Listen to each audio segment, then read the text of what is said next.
Indiana Jones will be a whip-wielding American hero and archaeologist who takes down bad guys and uncovers the mysterious secrets of long-ago ages. He also has a cool name, in my opinion. He will also be a work of fiction created by the Hollywood Renaissance of the 70s and 80s. But all good stories have an element of truth to them. And in the summer of 1923, the man who supposedly inspired the creation of that iconic character makes an amazing discovery among the rocks of the Mongolian desert.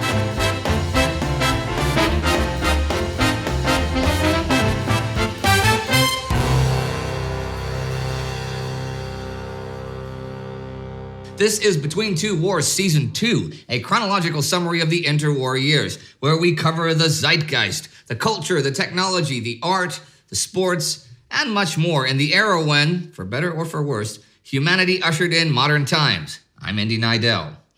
The German government has officially ended passive resistance in the occupied Ruhr, and its industries are going back to work. It will, however, prove to be a hollow victory for Belgium and France, already straining the Allied alliance to the breaking point and doing little to solve the broader reparations issue. There are further worrying diplomatic rifts this season. First is the Corfu Incident, where the League of Nations proves powerless in bringing fascist Italy to the negotiating table during its occupation of Corfu. Second is the formal termination of the Anglo-Japanese alliance, which was coming anyway, but signals increasing tension between those two powers. Still, this season does see some diplomatic resolution with the signing of the Treaty of Lausanne. Turkey is now officially at peace with the Allied powers, and its national borders have been settled. And while all this diplomatic maneuvering goes on, the 29th President of the United States, Warren G. Harding, passes away. His death comes as a surprise to most Americans. He's still relatively young at just 57, and he has appeared healthy, but the stress of the presidency has aged him considerably and has left him exhausted. This became particularly pronounced on his tour of Alaska and the Western states, where not long after giving a speech in Seattle on July 27th, he complains of stomach pain and becomes seriously ill.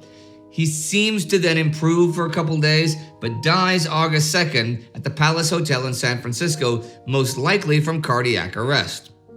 Harding will later be considered by historians to be among America's worst presidents, never really making any major achievements despite his good intentions.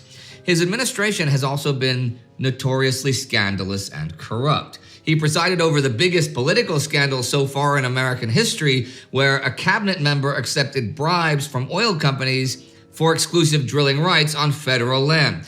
Known as the Teapot Dome scandal, the details are yet to be fully uncovered, but we know that Harding at least turned a blind eye to it. But here in his own time of office, he is definitely well-liked, even admired. America is so diverse in demographics and geography that it's difficult to make any sweeping judgments about its national feelings, but it's safe to say that Harding was seen by many as a man of peace who brought calm to the turbulent post-war years. During his election, he promised a return to normalcy, something that resonated with many Americans and returned him an historic landslide victory. Of course, America has not returned to normalcy. Prohibition, gangsters, racial violence, and early signs of roaring 20s decadence are just some of the things we'd already seen come up in this series. But Harding's small-town conservative image convinced many that it could return to normal, and the usually divided country ironically seems to have united in its grief. The great national newspapers have bold black lines between all their stories on the day the news breaks and offer heartfelt eulogies. And as Harding's body makes its long way back to Washington, D.C., countless people throng to see the train pass by. It has to move at a walking pace when it comes to Chicago because so many mourners flock to the tracks, and 5 airplanes pass overhead trailing long black streamers. His body lies in state in the Capitol building for several days before being taken to his hometown of Marion, Ohio for burial. The first act of the new president, Calvin Coolidge, Harding's vice president, is to declare August 10th a national day of mourning and prayer. But while Americans back home are mourning, the march of science continues, and an American expedition overseas is making some amazing discoveries in the Gobi Desert. known as the Central Asiatic Expedition. It is led by famed naturalist Roy Chapman Andrews. Not yet 40, Andrews has already made a name for himself as one of America's most famous explorers. His expeditions to Alaska, Korea, Japan, and across the whole Pacific resulted in his employers, the American Museum of Natural History, holding some of the best collections of whale skeletons in the world. During our voyage to the Arctic, he took some of the best photos of seals in their habitat the world has ever seen. But since 1916, he's been on a much more romantic quest, uncovering the origins of humanity. Paleontologists here in 1923 are still debating the origins of life. But one idea is the out of Asia theory, which contends that the origin point for all mammals, and even the cradle of mankind itself, is somewhere on the Asian continent. This is popular among many paleontologists, particularly the eugenically minded ones who are keen to find evidence of humanity's origins far from darkest Africa. But so far, this has only been a theory with no actual scientific evidence to back it up. Andrews has been on a mission to find it, already traveling to Yunnan in 1916 and 1917, and then Mongolia in 1919. Both journeys brought back valuable fossils, but still no evidence of a missing link between modern man and ancient mammals.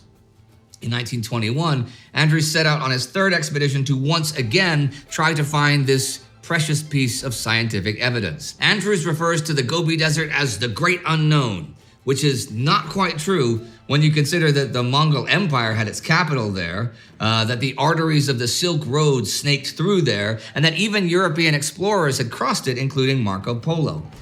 Still, it is a barren and inhospitable place, with frequent dust storms, blasts of Arctic air, and a ground of primarily bare rock, something which Andrews has bravely decided to navigate using automobiles. There are also certainly areas that have never been scientifically documented before, and the expedition's first trip into the Gobi in the spring and summer of 1922 returned a host of findings, most notably the skull and other remains of a huge and mysterious mammal, likely belonging to the rhinoceros family, but estimated to be greater in size than an African elephant. Later scientists will call it Indricathere. But even in the 21st century, knowledge about this mysterious mammal will be fragmentary at best. The team also discover a new dinosaur, which they term Protoceratops, similar to the more famous Triceratops, who's my favorite dinosaur, but sheep-sized and with a plated horn. They uncover many other rare mammal and dinosaur remains, all of which were shipped back to New York. Andrews heads from Peking into the Gobi again this spring, looking to investigate the Flaming Cliffs, a range of sandstone cliffs that they know to be a gold mine of Protoceratops fossils. The journey is eventful from the start, with the team having a run-in with bandits. Andrews will later describe how he dealt with them. Knowing that a Mongol pony would never stand against the charge of a motor car, I instantly decided to attack. The cutout was wide open, and with a smooth downhill stretch in front of me, the car roared down the slopes at 40 miles an hour. The expected happened. While the brigands were attempting to unship their rifles, which were slung on their backs, their horses went into a series of leaps and bounds, madly bucking and rearing with fright, so that the men could hardly stay in their saddles. The only thing the brigands wanted to do was get away, and they fled in panic. The team set to work immediately upon arrival at the cliffs this July, and one member of the team soon happens upon some fossilized eggs. No one thinks much of them at first, but upon inspection, they realize they've stumbled upon something never before documented: dinosaur eggs.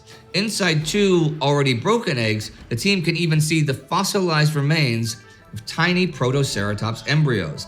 What's even more amazing is that within the nest, they also find infant Protoceratops skulls and the remains of a different predator dinosaur, suggesting that a sandstorm or some other extreme weather event killed them all in one moment, freezing them all in time. These are some truly amazing discoveries, even if none of them are related to the missing link of humanity's evolution. A whole range of other findings are also made, including the remains of what will later be called a velociraptor, the fearsome predator later made famous by Jurassic Park films.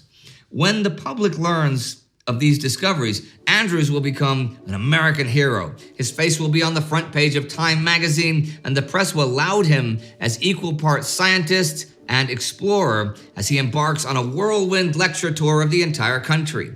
When in LA, he will mingle with Hollywood celebrities, and his later expeditions will even attract corporate sponsorship deals where he uses their products while out in the field. His fame will be such that he inspires heroic characters in adventure films throughout the next few decades. Some even speculate that he inspired the creation of the famous Indiana Jones, although this will never be confirmed by the creators. The out-of-Asia theory will also later be largely discredited. Scientific consensus will be that humanity's origins are in Africa. But Andrews will also witness tragedy on his return trip. Briefly stopping at Yokohama in Japan, he will see the wholesale destruction caused by a devastating earthquake that hit some weeks earlier. The Great Kanto Earthquake hits just south of Tokyo at 11:58 September 1st with an estimated magnitude between 7.9 and 8.3. The first wave lasts about 14 seconds and is enough to topple even reinforced concrete in Tokyo, Yokohama, and other built-up areas. This is followed by further shockwaves and a nearly 40-foot tsunami that sweeps over coastal settlements. Even more destructive is the firestorm, caused by open stoves cooking midday meals that had been toppled and spread by leaked gas, high winds, and debris. Fleeing crowds find themselves packed in on all sides by walls of flame that almost every witness describes as seeming to come from hell itself. Assessments of the destruction vary, but we know that more than 120,000 people are killed, between 1.5 and 2.5 million left homeless, between 40 to 70% of Tokyo's buildings destroyed, and up to 90% of Yokohama's. In the following days, the smell of burnt flesh is apparently so strong that it is enough to make a reporter retch even as he flies in an airplane 1,000 meters above the ground to observe the damage. It is one of the most destructive natural disasters of the 20th century. But the tragedy does not stop there.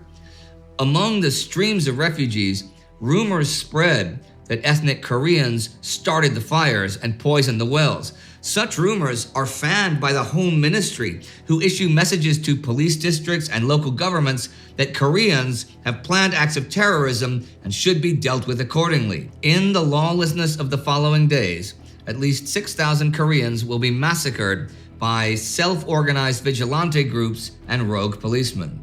Only 32 of the perpetrators will receive formal sentences.